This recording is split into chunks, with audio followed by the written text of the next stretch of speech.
The first time I realized my family had already decided my future without me was over a Christmas email.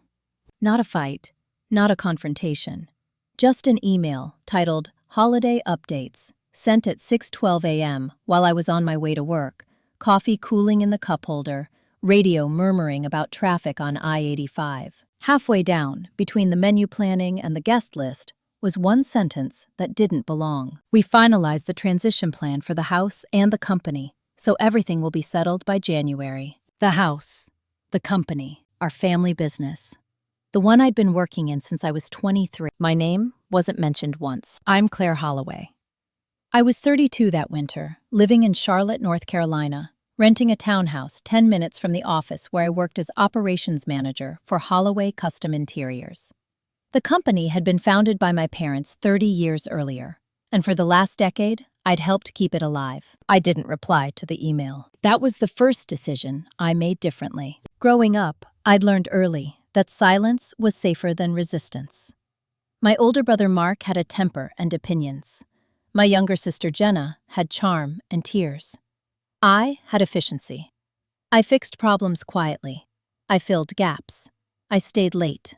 I didn't ask for credit. My parents praised me for that, called me reliable, called me steady. What they meant was manageable. The Christmas gathering that year was held at my parents' house outside of Asheville, the one everyone referred to as the Mountain Place. It wasn't a mansion, but it carried weight. Long driveway, stone fireplace, the kind of house that hosted Thanksgiving dinners, birthday parties, and unspoken hierarchies. I arrived late, on purpose. Inside, the house smelled like pine and roasted meat. Laughter drifted from the living room. I took off my coat, smoothed my sweater, and stepped into the noise. "Claire," my mother said brightly, already turning back to the kitchen. "You made it." Mark barely looked up from his phone. Jenna hugged me tightly, too tightly, then pulled back. "Did you see the email?" she asked. "Yes," I said. She tilted her head. "Good. Then you know." "Know what?" Dinner passed in fragments. Stories repeated. Wine refilled. At some point, my father cleared his throat. "So," he said, glancing around the table, "it feels good to finally have things decided." Mark nodded. "About time." Jenna smiled. "I'm just glad it's not hanging over us anymore." I set my fork down. "Decided what?" I asked. The table went quiet. My mother gave a small, tight smile. "The transition." "What transition?" I asked. My father leaned back in his chair. "The business, Claire. The house. Long-term planning." "And my role in that?" I asked calmly. Mark laughed. "You're still working there, aren't you?" "That's not what I asked," I said. My mother sighed, as if tired already. "We assumed you'd be fine continuing as you are." "As I am?" I repeated. "Yes," she said. "You're good at what you do. This doesn't change that." My father added, "Ownership and management are different things." That was the moment. Not because it was cruel, because it was clean. They weren't angry with me. They weren't punishing me. They had simply organized their world in a way that didn't require my consent. The plan, as it turned out, was simple. Mark would take over majority ownership of the company. Jenna would receive the house as part of an early inheritance, with provisions for rental income. My parents would step back gradually. And me?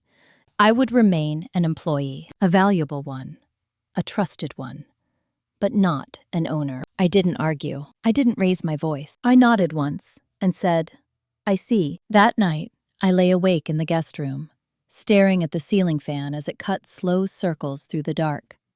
I replayed conversations from the last decade, every late night, every emergency I'd handled, every time I'd postponed my own plans because the business needed me. It hadn't been love. It had been control, disguised as trust. In the weeks that followed, things began to shift. Mark started holding meetings without me. Jenna began stopping by the office, offering suggestions she didn't understand. My parents spoke about decisions as if they'd already been made. I watched, I listened, and I started keeping records. Emails, meeting notes, contracts I'd negotiated but never signed. By February, my access was reduced. Passwords changed. Authority quietly reassigned. No one told me. I was expected to adapt. That was when I understood the pattern. The small event wasn't Christmas. The small event was the assumption, the belief that I would accept whatever role they left me, without question, because I always had. They thought this was about inheritance. They were wrong. This was about exclusion. And once I saw it clearly, I knew one thing for certain. I would not fight them emotionally. I would not beg. I would not explain. If they had chosen paperwork over conversation, then paperwork was where I would take my stand. Because systems built to ignore you collapse the moment you stop cooperating. And I had just stopped. By mid-January, the office felt unfamiliar, not hostile, not openly cold, just subtly rearranged, like furniture moved an inch to the left, so you keep bumping into it without knowing why. I'd worked at Holloway Custom Interiors long enough to sense shifts before they were announced. Phones rang differently. People paused before answering questions they used to answer freely. Decisions that once passed through my desk now seemed to happen somewhere else, quietly. I didn't ask why. I already knew. Mark started coming in more often. He'd never been consistent before. He preferred big ideas and visible wins, not daily operations. Now he occupied the corner office my father still technically held, feet on the desk, talking loudly about vision and streamlining. One morning, I arrived to find a new org chart taped to the glass wall of the conference room. My name was still there, just lower. Operations Manager, reporting to Managing Director. Mark. I stood there longer than I needed to, watching employees walk past without meeting my eyes. No one commented. No one asked if I'd seen it yet. That silence wasn't accidental. It was instructional. Later that day, Jenna appeared at my desk with a coffee in her hand, smiling like she was doing me a favor. "Thought you could use this," she said, setting it down. "Thanks," I replied. She leaned against the edge of my desk. "I know things feel different." "They are different," I said. She waved her hand lightly. "Different doesn't mean bad. You still have your job. You're still important." Important. Not powerful. Not protected. Just useful. "I wasn't consulted," I said evenly. Jenna's smile tightened. "Mom and Dad didn't want to overwhelm you." I looked at her. "With what?" "Ownership responsibilities," she said. "Risk.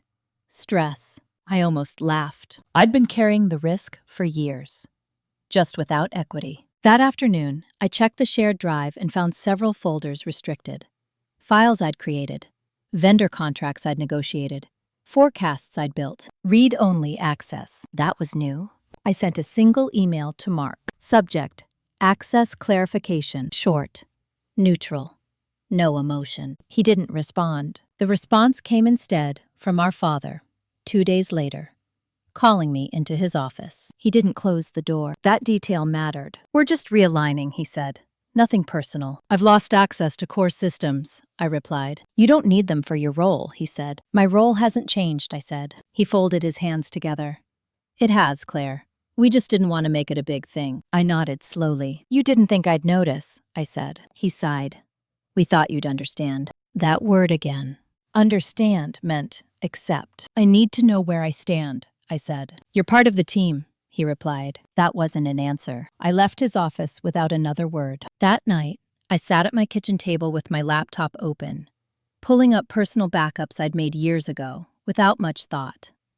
Copies of contracts, emails, vendor agreements, performance reports with my name attached in the metadata. I wasn't planning anything yet. I was orienting myself. Because when people start shrinking your space, the first thing you do is figure out how much room you actually need. In February, Mark made his first major mistake. He signed a supplier contract without consulting operations. A rush decision, pushed through to impress a potential investor. On paper, it looked fine. In reality, it was a logistical nightmare. Delivery timelines didn't align. Costs ballooned. A key client threatened to walk. Mark stormed into my office late one evening, frustration sharp on his face. "Why didn't you flag this?" he demanded. "I wasn't included," I said calmly. "You knew this was happening." "I knew a version of it," I replied. "Not the terms." He stared at me. "Fix it." "No," I said. The word landed heavy between us. "What?" he snapped. "I don't have the authority," I said, "and I won't absorb responsibility without it." He scoffed. "Don't be dramatic." "I'm being accurate," I said. He left without another word. The client issue escalated. My parents stepped in. Meetings were called. Voices rose behind closed doors. No one invited me. By the end of the week, my father stood in the hallway outside my office and said quietly, "We may need your help." "I'm available for consultation," I said, "with written scope and approval authority." He frowned. "This isn't the time for that." "This is exactly the time," I replied. He walked away. That was when the tone shifted. I wasn't being punished. I was being isolated. Invitations stopped. Information dried up. My responsibilities narrowed to routine tasks, stripped of influence. They were waiting for me to break, to get emotional, to complain, to prove I was difficult. Instead, I did something else. I scheduled a meeting with a lawyer, not a family friend, not someone my parents knew. A woman named Rebecca Lynn, recommended quietly by a former vendor who'd watched similar stories unfold. I brought documents, timelines, evidence. She listened without interrupting. When I finished, she said one sentence that stayed with me. "They didn't push you out because you weren't capable. They pushed you out because you were." That night, I slept better than I had in weeks because I finally understood the terrain. This wasn't about favoritism. It was about control. And control only works when the person being controlled doesn't know their options. I was done being uninformed. Rebecca didn't rush me. That was the first thing I noticed. She read everything twice, asked questions that didn't assume answers, let silences stretch long enough that I filled them with details I hadn't realized mattered. When she finally spoke, it wasn't dramatic. "You're not an owner," she said, "but you're not just an employee either. You've been operating in a gray zone they created and benefited from." I nodded, until it stopped benefiting them. "Exactly," she said, "which means the moment they change the rules without telling you, they expose themselves." She explained my position in terms I'd never heard from my family. Reliance. Implied authority. Detrimental reliance, specifically. "You made career decisions based on representations they made," she said. "Promises, even if they weren't written down." "They never promised ownership," I said. "They promised continuity," she replied. "And they let you believe your role would grow, not shrink." That distinction mattered. Rebecca didn't talk about revenge, or confrontation, or forcing apologies. She talked about leverage. Not in the aggressive sense, in the structural one. "What do you want?" she asked. I didn't answer immediately. For years, my answer would have been simple. Fairness, recognition, a seat at the table. Now, it felt smaller, sharper. "I want control over my own future," I said. "Whether that's inside the company or not." She nodded. "Then the first step is documentation." That word again. I left her office with a checklist. Not demands, not threats. Requests, formal ones. The next Monday, I sent an email to Human Resources and CC'd Mark and my father. Subject: Role clarification and authority scope. I asked for an updated job description, a written outline of decision-making authority, a record of changes to reporting structure and access levels. Professional, neutral, unemotional. The response came 2 days later. From Mark: "We don't need to formalize everything. This is a family business." I stared at the screen, then forwarded the message to Rebecca. Her reply was immediate. "That's your opening." I sent a follow-up. "I'm happy to continue contributing. For clarity and compliance, I'll need written scope before proceeding with further projects. No accusations, no ultimatums, just boundaries." The atmosphere in the office shifted again. Colleagues avoided my desk. Conversations stopped when I entered rooms. Meetings were scheduled without me, then rescheduled awkwardly when someone realized I should have been included. Or maybe shouldn't. I noticed something else, too. People were nervous. Mark wasn't confident. He was reactive. He overcorrected. He spoke in absolutes and ignored detail. Details were my strength, and details were starting to matter. Late one afternoon, a longtime vendor called me directly. "I wasn't sure who to talk to," he said. "Mark signed off on a change order that doesn't match the original scope." "Send it to me," I said. "I thought you weren't handling approvals anymore," he said carefully. "I'm handling risk," I replied. When I reviewed the document, my stomach tightened. Mark had authorized work that exceeded budget thresholds, requiring board approval.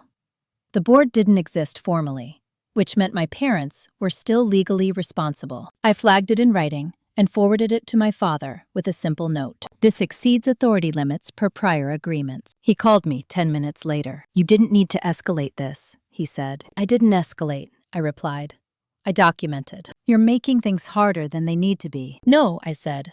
I'm making them accurate. That evening, my mother came by my townhouse unannounced. She sat at my kitchen table like she'd done 1,000 times before, folding her hands, looking tired. You've changed, she said. I poured her tea and sat across from her. No, I said. You're just seeing me clearly. She shook her head.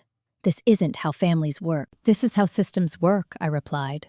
You taught me that. She looked at me then. Really looked. You don't trust us, she said. I trust patterns, I said. And yours changed. She sighed. We didn't mean to hurt you. I know, I said. You meant to manage me. That word landed hard. She didn't argue. Instead, she said something that surprised me. We assumed you'd stay. I nodded slowly. That assumption, I said, is the problem. By March, I had enough. Enough documentation, enough examples, enough proof that my position had been deliberately weakened without transparency. Rebecca drafted a formal notice. Not a lawsuit. Not yet. A notice of reliance and request for remedy. It outlined my contributions, the representations made, the changes enacted without notice, the impact on my career. It gave them options. Restore authority, compensate for loss, or negotiate separation. They had 14 days to respond. When Mark found out, he exploded. This is insane, he shouted in the hallway. You're threatening the company.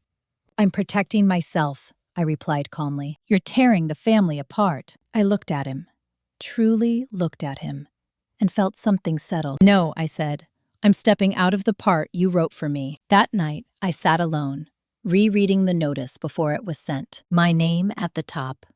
Clear, unapologetic. For the first time, I didn't feel afraid because not assigned, and that changed everything. The 14 days felt longer than they should have. Not because I was anxious, but because waiting stripped everything down to its essentials. There were no distractions left. No pretending things might quietly return to normal. Normal was gone. The notice was delivered on a Tuesday morning. Certified. Logged. Received. By Wednesday afternoon, my access to the internal calendar disappeared entirely. That was their answer. Still, I showed up. On time, dressed professionally. I completed the tasks still assigned to me, documented every interaction, and said as little as possible. The silence from my parents was more unsettling than anger would have been. No calls, no text, no attempts to soften the situation. Mark, on the other hand, couldn't help himself. He sent 3 emails in one day, each more aggressive than the last. Accusations masked as concern. You're creating legal exposure. You're jeopardizing everyone's livelihoods. Think about what you're doing. I forwarded them to Rebecca without comment. Her response was brief. Good. He's documenting for us. On day 6, I was asked to attend a meeting. Not invited. Asked. It was scheduled for 8:30 a.m. in the main conference room. When I walked in, my parents were already seated at one end of the table. Mark paced near the window. Jenna sat beside my mother, hands folded in her lap. No lawyers present. That, too, was intentional. We don't want this to turn into something it doesn't have to be, my father said. I sat down, without responding. My mother spoke next. We're worried about you. I'm fine, I said. Mark scoffed. This isn't about how you feel. It's about what you're doing. I met his eyes. Those two things aren't mutually exclusive. Jenna finally looked up. Why are you doing this, Claire? I thought about the years I'd absorbed their expectations quietly. The way I'd smoothed over conflict so others could stay comfortable. I'm responding to a change I wasn't informed about, I said. That's all. My father leaned forward. We didn't exclude you. We just made decisions. Without me, I replied. You're not entitled to ownership, Mark snapped. I never claimed I was, I said. I'm entitled to informed consent about my role. There it was again. Consent. My mother's eyes filled slightly. You're making us choose. No, I said. You already did. The room went quiet. My father rubbed his temples. What do you want? I answered without hesitation. Written authority consistent with my responsibilities, I said. Equity discussion. Or a negotiated exit. Mark laughed sharply. You think you can just walk away and take something with you? I didn't look at him. I looked at my parents. I built systems, I said. I brought in clients. I protected relationships. That value doesn't disappear because you're uncomfortable acknowledging it. Jenna spoke softly. This feels like blackmail. It feels like accountability, I replied. The meeting ended without resolution. On day 9, I was locked out of the building. My keycard stopped working. I stood in the parking lot for a long moment, holding my bag, watching employees I'd trained swipe past me without meeting my eyes. Then I turned around and went home. Rebecca filed the next document that afternoon. A notice of constructive dismissal. They'd removed my ability to perform my role while keeping me nominally employed. It was a classic mistake. My father called that night. His voice was tight, controlled. "You forced our hand," he said. "No," I replied. "You revealed it." He paused. "This didn't have to be like this. It was always going to be," I said. "You just thought I wouldn't notice." He hung up without saying goodbye. 2 days later, their lawyer reached out. A man named Thomas Wright. Polite, efficient, careful. He asked for time. Rebecca agreed. Negotiations began quietly. No family dinners, no apologies, no emotional appeals, just numbers. That was when I learned how much I was actually worth to them. The initial offer was insulting. A severance package that barely covered 6 months of salary, tied to a non-disclosure agreement so broad it would have erased my professional history. Rebecca rejected it within an hour. "They're testing you," she said. "They don't think you'll hold." We held. The second offer included a payout based on a fraction of the company's value. Still no acknowledgement of my role. Still silence where recognition should have been. I said no again. On day 13, something shifted. A client left, one of the long-term accounts I'd managed personally. They cited instability, lack of continuity, confusion over leadership. Mark panicked. My parents called another meeting. This time, lawyers attended. I didn't speak much. I didn't need to. The documents spoke for me. And as the room filled with numbers, clauses, and carefully chosen words, I felt something unexpected. Relief. Because this was no longer personal. It was procedural. And procedure doesn't care about favoritism, only facts. Once lawyers entered the room, the temperature changed. Not warmer, not colder, sterile. The second meeting took place in a downtown office I'd never visited before, despite having negotiated contracts in half the buildings on that block. Neutral territory. No family photos. No history on the walls. Thomas Wright sat across from Rebecca, papers stacked neatly at his elbow. My parents sat side by side, rigid. Mark looked restless, tapping his pen against the table. Jenna wasn't there. That absence told me more than her presence ever had. Thomas cleared his throat. "We're here to resolve this efficiently." Rebecca nodded. "That depends on good faith." My father spoke first. "We want to avoid litigation." "So do we," Rebecca replied. "That's why we're here." I watched them talk, like I used to watch my parents discuss money when I was a child. Calm voices, controlled expressions, decisions framed as inevitabilities. But this time, I wasn't on the outside. Thomas slid a document across the table. "This is our revised offer." Rebecca skimmed it, then handed it to me. It was better. Still incomplete. The offer included a buyout calculated on a conservative valuation of the company, with additional compensation for intellectual contributions.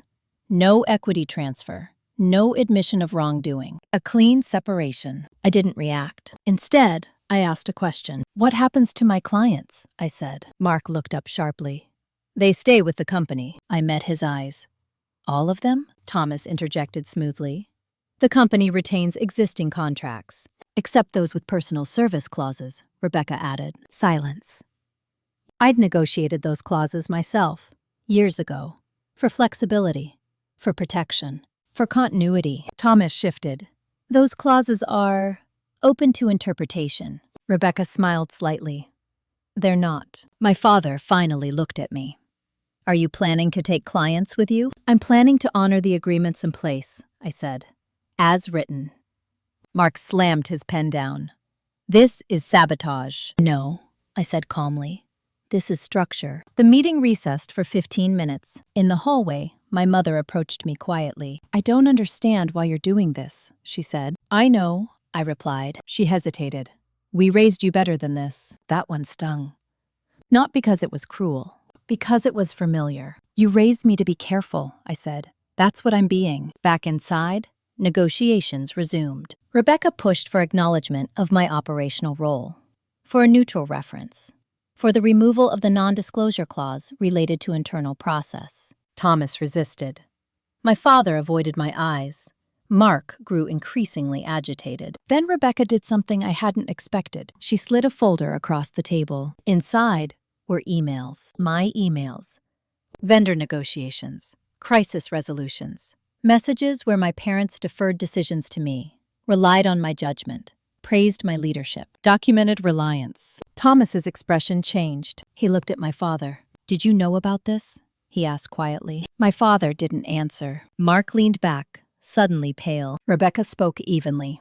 We're not interested in embarrassing anyone, but we will not accept an agreement that erases her contributions. The room went quiet again. This time, the silence worked in my favor. They asked for another recess. When they returned, the offer had changed significantly. The valuation adjusted, the compensation increased, the non-disclosure narrowed.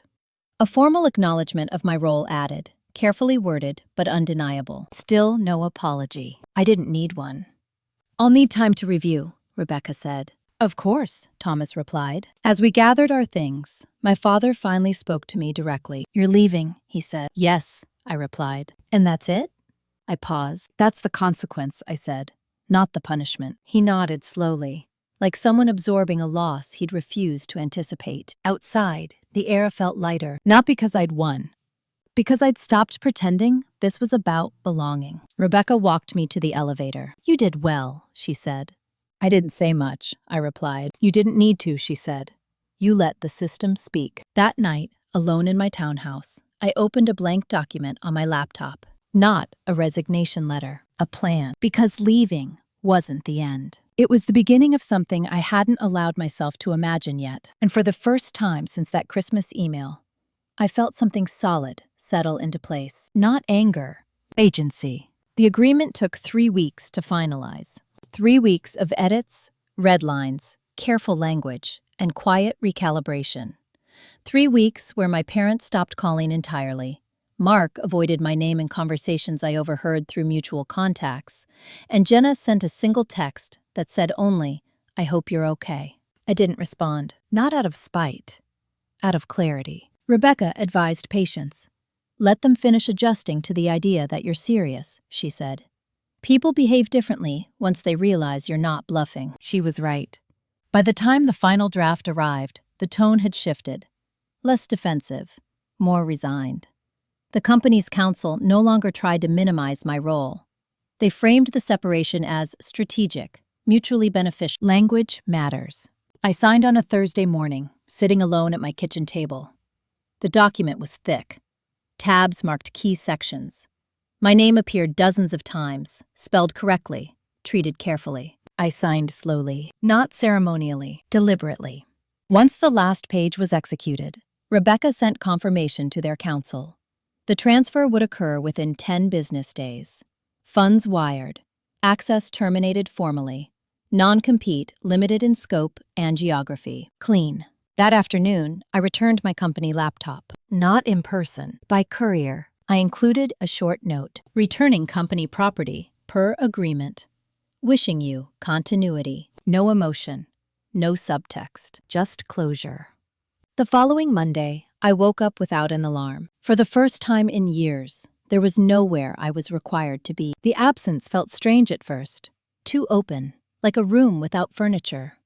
I filled the morning with small tasks. Coffee, a walk, emails I'd postponed answering because they hadn't belonged to my role before. By noon, 3 former clients had reached out, independently, casually. They'd heard I was stepping away. They wanted to check in, see where I was landing. I didn't pitch. I listened. By the end of the week, I had conversations, not commitments. Possibilities, not plans. That mattered. I wasn't trying to replace what I'd lost. I was building something new, quietly. Meanwhile, my family was adjusting. Mark announced a restructuring initiative on LinkedIn. New leadership vision, streamlined operations, bold future. The comments were polite, not enthusiastic. Jenna posted photos from a weekend trip, smiling brightly, captions about fresh starts. My mother sent another message. We didn't expect this to move so fast. I read it once, then archived it. I wasn't moving fast. They were late. In early April, I rented a small office space. Not flashy, not downtown. Just enough room for a desk, a table, and the kind of silence that lets you think. I registered a consulting LLC under my own name, Claire Holloway. Operation simple, accurate. The first contract came from a company outside my parents' orbit. No shared history, no family weight, just work. The relief surprised me. Not because the work was easier, it wasn't. Because it was honest. No one assumed access. No one framed expectations as favors. Authority was written, respected, and enforced. This was what professional adulthood was supposed to feel like. One evening, Rebecca called. They wired the funds, she said. Everything cleared. Thank you, I replied. You should celebrate, she said. I will, I said. Later. After the call, I sat at my desk and stared at the wall for a long time. The revenge people expect is loud. This wasn't. This was quiet competence. And somewhere between the signatures and the silence, something else had happened. The power dynamic had shifted. Not just in the business, in me. A week later, I ran into Jenna at a grocery store. We stood in the produce aisle, carts half full, pretending the encounter was casual. You look good, she said. So do you, I replied. She hesitated. Mom's having a hard time. I know, I said. She thinks you're punishing her. I'm not, I replied. I'm just not participating. Jenna nodded slowly. I didn't realize how much you held together. I met her eyes. Neither did you want to. That landed. She swallowed. I'm trying to understand. That's on you, I said gently. We parted without hugging. It felt appropriate. By May, my calendar was full, not overwhelming. Intentional. I chose clients carefully, set boundaries early, wrote contracts that reflected reality, not hope. Each decision reinforced something I'd learned too late in my family. Clarity prevents resentment. One night, sorting through old files, I found a notebook from my early 20s. Notes from meetings, ideas I'd never voiced because they hadn't fit the narrative of who I was supposed to be. Reliable, supportive, behind the scenes. I closed it.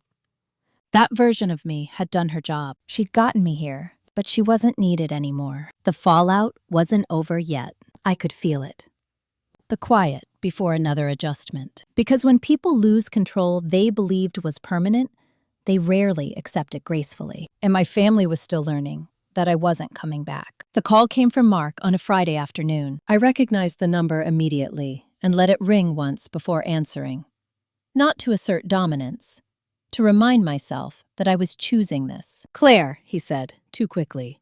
We need to talk. I leaned back in my chair, looking out the window of my office. Late spring light, calm streets, no urgency. About what? I asked. The transition, he said. There are complications. I'm not part of the company anymore, I replied. That doesn't mean you're not involved, he said. Not really. I let the silence stretch. What kind of complications? I asked. He exhaled sharply. Clients are confused. Vendors are pushing back. Some of the systems you built aren't transferring cleanly. They weren't designed to, I said. What does that mean? He snapped. It means they were built around my role, I replied calmly, and my oversight. You knew this would happen, he accused. Yes, I said. That's why I asked for clarity months ago. He lowered his voice. We need your help. That sentence would have undone me once. Now it felt informational. I can consult, I said. Under contract. There was a pause. You already got paid, he said. For my exit, I replied. Not for ongoing support. You're squeezing us, he said. No, I said. I'm pricing my time. He hung up. 2 days later, an email arrived from their lawyer. Subject, consulting engagement inquiry. Rebecca read it before I did. They want you back, she said. Without admitting, they need you. I won't go back, I said. You don't have to, she replied. You just have to decide on terms. I drafted the proposal myself. Limited scope, clear deliverables, high rate, no emotional labor, no authority transfer. They countered. I declined. They countered again. We settled somewhere that acknowledged reality without saying it out loud. I began consulting 2 weeks later, not in their building, not in their meetings. By document review only. Every recommendation logged. Every hour billed. No favors. No flexibility. Mark hated it. My parents endured it. The work stabilized things temporarily. Enough to stop the bleeding. Not enough to restore the illusion they'd lost. That distinction was important, because what they wanted wasn't my expertise. It was my compliance. One evening, my mother called unexpectedly. Her voice was softer than usual. "We miss you," she said. "I know," I replied. "You don't come by anymore." "I wasn't invited," I said. "That's not true," she said. I waited. She sighed. "It feels like you've closed the door." "I closed a chapter," I said. "You're confusing that with rejection." She didn't respond. "Claire," she said finally, "this isn't how family works." I smiled faintly. "It's how boundaries work," I said. After we hung up, I felt something unexpected. Pity, not for her. For the version of me that had spent years believing proximity equaled love. By June, my consulting practice had grown beyond my expectations. Referrals came from people who'd watched me operate under pressure and remembered. Competence has a memory. I hired a part-time assistant, set office hours, declined work that didn't align. The power wasn't in saying yes. It was in saying no without guilt. At a networking event, someone asked me why I'd left a successful family business. I didn't hesitate. "It stopped being mutual," I said. They nodded, like they understood more than I'd said. Late one night, I reviewed my contract with my family's company. One clause stood out. Termination for convenience. Either party could end the consulting arrangement with 30 days' notice. I smiled. Because I knew something they didn't yet. I no longer needed them. And soon, they'd realize they needed me less too. Not because I was replaceable, because I was done. The final shift wouldn't come from another negotiation. It would come from absence. And absence, I'd learned, is the only language control understands. The termination notice came sooner than I expected. Not from Mark. From my father. A single-page letter, formally worded, delivered by email and certified mail on the same morning. 30 days notice. Consulting services to conclude at the end of the month. No explanation. No thanks. No acknowledgement that my involvement had prevented a collapse. I read it once, then forwarded it to Rebecca. Her reply came within minutes. "As expected," she wrote. "They think this restores balance." It didn't. It simply confirmed something I'd already accepted. They no longer had leverage. The remaining weeks of consulting were quiet. I delivered exactly what the contract required. No more, no less. No warnings, no extra insight. When Mark emailed with follow-up questions, I replied with references to sections already addressed. When my mother called, I let it go to voicemail. The boundary held. On the final day, I set my last invoice, paid within 24 hours. That speed told me everything. They wanted this closed. So did I. 2 weeks later, I received a call from an unfamiliar number. "This is Alan Pierce," the man said. "I'm on the board of Crestline Home Group." I knew the name, one of my family's largest competitors. "I was told you're available," he continued. I smiled slightly. "Available for the right conversation," I said. We met for coffee the following week. Alan didn't ask about my family, or why I'd left, or what had happened behind the scenes. He asked how I thought, about process, about risk, about growth that didn't implode under pressure. By the end of the meeting, he said something I hadn't heard in years. "We'd like you to build this your way." I took the offer home, went it carefully, slept on it, then accepted, not as an employee, as a partner. The announcement came quietly. A press release, a LinkedIn post. Nothing dramatic, but it traveled. Within days, people from my past reached out. Old vendors, former colleagues, even a client I'd lost during the transition. The pattern was clear. They weren't loyal to my family. They were loyal to competence, Mark noticed. I know, because he called again. This time, his tone was different. Not angry, uncertain. "I heard about Crestline," he said. "Yes," I replied. "They're aggressive," he said. "That's a move." "It is," I agreed. He hesitated. "Are you planning to compete directly?" I considered the question. "I'm planning to work," I said. "That could hurt us," he said. "That's not my responsibility," I replied. He didn't argue, because there was nothing left to say. At my parents' house, The news landed hard. Jenna texted me first. They're not taking it well. I didn't expect them to, I replied. They think you're doing this to punish them. I exhaled slowly. I'm doing this to live, I said. That night I stood in my office, boxes half unpacked, city lights reflecting off the glass. My name was on the door now.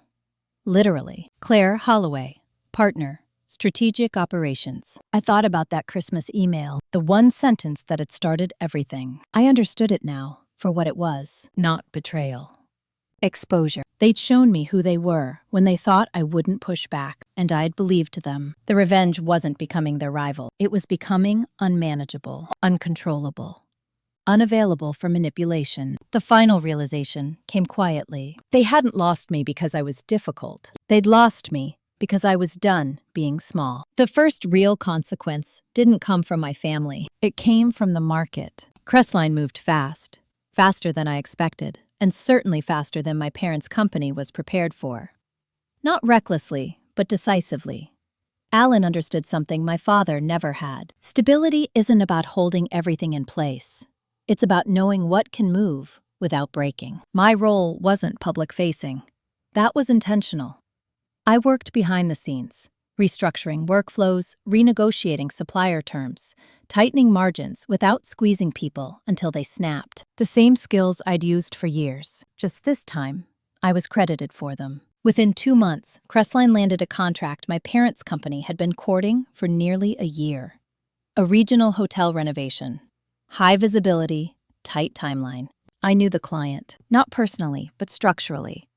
I'd studied their patterns years ago and built proposals around their pain points. Crestline used the framework I designed. That wasn't theft. It was competence applied where it was welcomed. The phone rang that evening. My father. I watched it ring. Then I answered. We lost the Eastbrook project, he said, skipping pleasantries. I heard, I replied. There was a pause. You're involved. Yes, I said. You could have warned us. No, I said. You ended that relationship. His voice tightened. This feels deliberate. It's consequential, I corrected. There's a difference. He exhaled. This isn't what I wanted. I leaned back in my chair. It's not what you planned. Another pause. You always were good at seeing the whole picture, he said quietly. I closed my eyes for a moment. You taught me that, I said. Then you stopped listening when I used it. He didn't respond. After the call ended, I felt no triumph, no rush. Just confirmation. The system was turning, slowly, predictably. By October, my parents' company announced a hiring freeze, internally framed as caution, externally as strategy. Mark's confidence on LinkedIn dimmed. Fewer posts, less bravado. Jenna, I saw my mother once that fall, by accident, at a bookstore downtown. She looked older, smaller, the kind of aging that comes from fighting reality instead of adapting to it. We stood in the aisle between nonfiction shelves, neither of us moving. You didn't have to go this far, she said finally. I met her eyes. I didn't go anywhere, I said. I just stopped circling. Her mouth tightened. You've changed the balance. Yes, she shook her head slowly. Families aren't supposed to work like this. No, I said. They're supposed to work better. She looked at me like she wanted to argue, then realized she didn't have the language anymore. I left her there, holding a book she hadn't noticed she'd picked up. At Crestline, things stabilized quickly. That was my specialty. The board asked me to present a 5-year operational roadmap. I didn't embellish.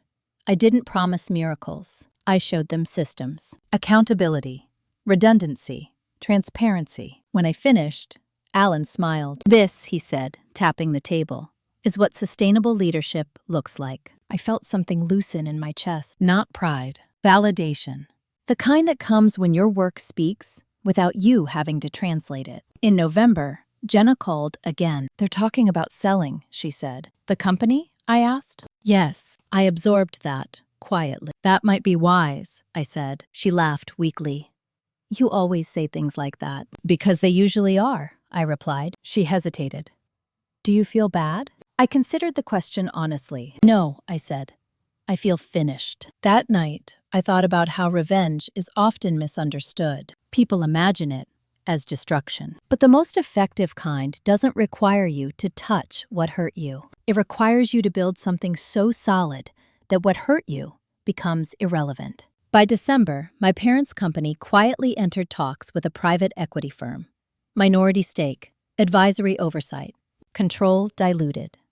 No announcement, no celebration, just survival. I didn't attend Christmas that year, not out of anger, out of alignment. Instead, I spent it with people who knew me as I was, not as a role they'd assigned. As midnight approached, I stepped outside and let the cold air steady me. I thought about the girl who'd read that Christmas email a year ago, unaware that her life was about to split open. She hadn't been wrong to trust. She'd just trusted people who confused loyalty with silence. The tables hadn't flipped dramatically. They'd shifted, inch by inch, until the weight redistributed. And in that quiet recalibration, I'd found something better than revenge. I'd found agency. January arrived with no drama. That alone felt like a victory. At Crestline, the year began with planning sessions and realistic forecasts, not motivational speeches or empty reassurances. I sat at the table with people who asked questions and waited for answers, instead of interrupting them. It took me a few weeks to stop bracing for resistance that never came. My parents' company, meanwhile, struggled quietly. The private equity talks became more visible. Advisory committees were formed. Consultants were hired to optimize operations. I recognized the language. It was what people said when they realized control had outpaced competence. Mark called less often. When he did, it was no longer confrontational. It was tentative. "We might need to revisit the ownership structure," he said once, as if the idea had just occurred to him. "That's a board discussion," I replied. "I'm not involved." He hesitated. "You could be." I didn't answer immediately. "Not anymore," I said finally. That was the moment I heard something break on the other end of the line. Not anger, expectation. At Crestline, I was asked to mentor a small internal team. Young managers, capable, curious. They reminded me of who I'd been before I learned how dangerous silence could be. I didn't teach them how to please people. I taught them how to document decisions, how to ask for clarity, how to protect themselves before they needed protection. One afternoon, after a long session, one of them said, "You're very calm under pressure." I smiled. "I've had practice." In February, my father emailed me again. No subject line, no preamble. "We may sell." I read it twice, then closed the laptop. That night, I walked through the city, letting the cold air sharpen my thoughts. Selling wasn't failure. It was acknowledgement. A recognition that the structure they'd built couldn't support the weight they'd placed on it. I didn't feel satisfaction. I felt resolution. When the official announcement came in March, it was understated. Majority stakes sold. Founders retained advisory roles. Mark transitioned into a reduced operational position. Jenna posted a vague message about change and resilience. My mother said nothing. At Crestline, Alan forwarded me the news with a single line. "Looks like the market finally caught up," I replied.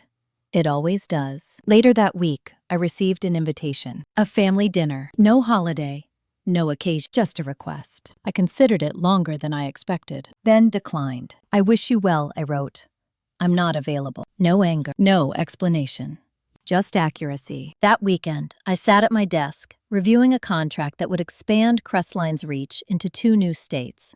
The numbers made sense. The risks were calculated. Everything was transparent. As I signed my name, I realized something quietly profound. I trusted myself again, not in a motivational way, in a practical one. The kind of trust that comes from having survived being underestimated and deciding not to internalize it. The kind that doesn't need approval.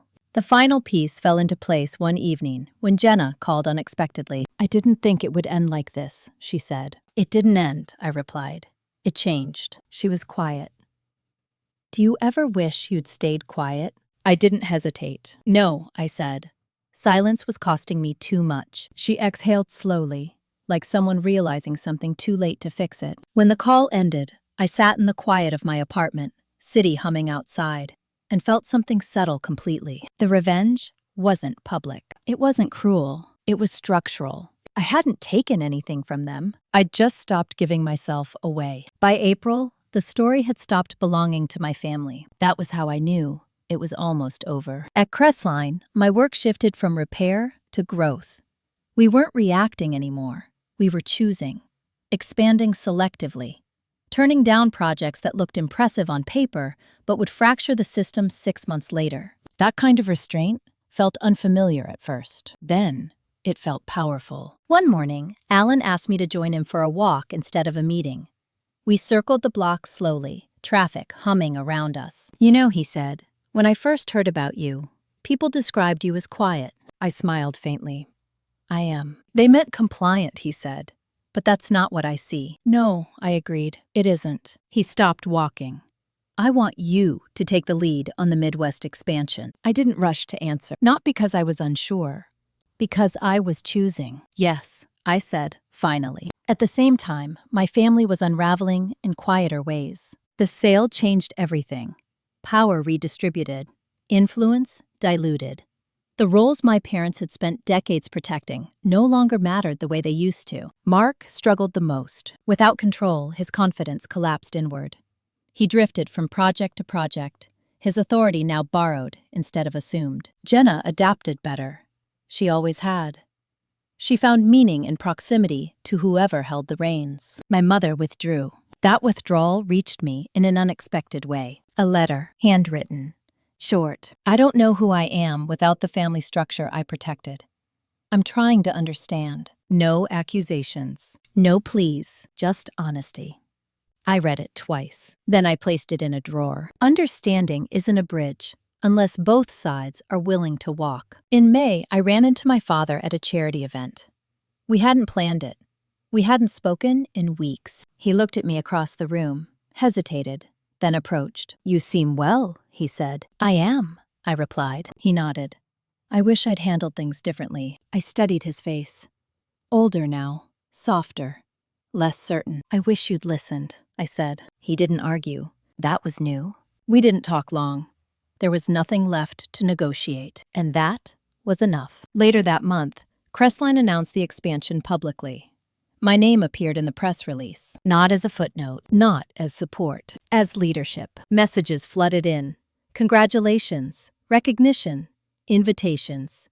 I accepted some, declined others. The difference now was that every choice was intentional. One evening, sorting through old files, I found the first notebook I'd kept when this all began. Early dates, fragments of frustration. Questions I hadn't known how to ask yet. I flipped to the last blank page and wrote one sentence. "I am no longer available for systems that require my silence to function." Then I closed it. The last conversation with my family came unexpectedly. A group message. Not planning, not logistics. An acknowledgement. "We understand now that things can't go back. We hope, someday, there's space for something new." I read it carefully, then replied with the truth. "I wish you well. I'm not reopening what was closed, but I'm not angry." That was the cleanest ending I could offer. In June, I took my first real vacation in years. No laptop, no contingency plans, no obligation to be reachable. Standing on a quiet beach, I realized something I hadn't allowed myself to feel yet. I wasn't proving anything anymore. Not to them. Not to myself. The injustice had done its work. It had pushed me to choose, and choosing had changed everything. The last shift wasn't loud. It never is. It happened on an ordinary morning in late summer, the kind that feels interchangeable until you realize later it wasn't. I was standing in my kitchen, coffee cooling on the counter, sunlight cutting across the floor at an angle I hadn't noticed before. My phone buzzed with a calendar reminder I'd set months earlier. Annual review. Not of the company, of myself. I'd started doing that after everything unraveled. Once a year, I stopped and asked a few uncomfortable questions. What am I tolerating that I shouldn't be? Where am I still negotiating my worth? Who benefits from my silence? This year, the answers were different. At Crestline, the Midwest expansion was fully operational, systems in place, leadership distributed instead of hoarded. People knew where decisions lived and how to challenge them without punishment. That alone felt radical. I was no longer the person brought in to clean up someone else's mess. I was building from the ground up, with authority that didn't need to be defended because it was documented, respected, and shared. In August, Alan asked me if I wanted equity options tied to long-term performance, not as leverage, as recognition. I accepted without overthinking it. That was new too. My family faded into the background of my life, the way old habits do when they no longer fit your nervous system. Occasionally present, no longer central. We exchanged birthday texts, brief updates, neutral, kindness, nothing performative. The power imbalance was gone, and without it, there was nothing to fight over. One afternoon, I received a forwarded email from Jenna. No commentary, just an article attached. It was about leadership transitions in family businesses, about how favoritism often disguises itself as tradition, about how control is mistaken for care. I didn't respond, but I understood why she'd sent it. Some realizations arrive too late to change the past, but early enough to change the next generation. That wasn't my responsibility anymore. In September, I testified as an expert consultant in a minor contract dispute.